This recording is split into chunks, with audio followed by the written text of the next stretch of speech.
अब चल चल ट्रक से चल चले चल आगे चले चल चल चल भाग जो जो जो रे जो रे जो रे जो जैते बानी लेकिन जाइब ना सोचल के जैते बोलते जो सोचल के छोड़ के चल जाइब छोड़ के चल जाइब ना जाइब कहियो ना जाइब मरा बे घर में बोल कहिब ना जो और सब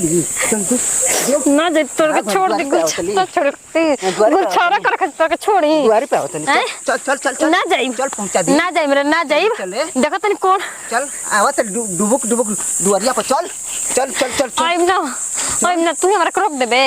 हमरा के दुआर पहिला खाती काहे ना रोक दे तन रोक ना तनी तू बोल नेता आई देखो तनी कौन हमरा चल आओ चल चल ट्रक से चल चले चल आगे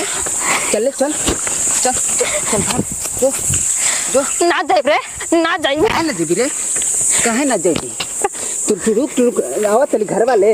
तेरा के जाता ने नीमन से रखा होता ने तू भर चल नीमन से ऐसे नीमन से रखा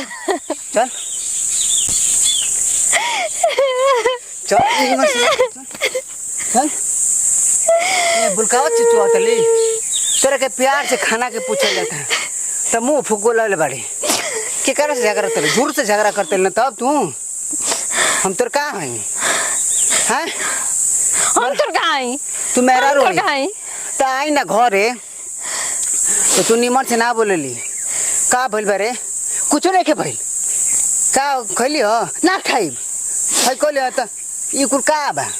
हैं चल ना चल भाग कहतल कि भाग अब घर ले तारा के छोड़ के तो जो हमरा के छोड़ के हैं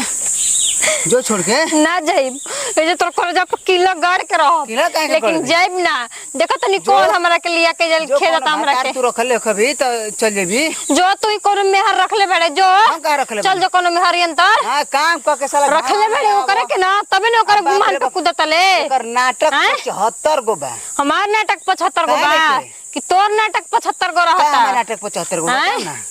दूसर माई में हरिये मिल गइल बाली स मन त ये हम रहत नहीं है कि जे रहत नहीं त ये रानी रहत रानी और त मान तू कुल दिन के समय होला अब तेरे घर रहते त प्यार दुलार करत नहीं अब काम करे जाते त जितना समय मिले तो न करब पेटवो के त देखे के ना बा त न चल चल चल चल हम अकेले रहब त ठीक है चल पुड़का भागत लुका तू अकेले रहबे हम जाना तनी कौन बिया उहे आके रही लेकिन रहे ना दे कोई सपना पूरा ना होके दे चलू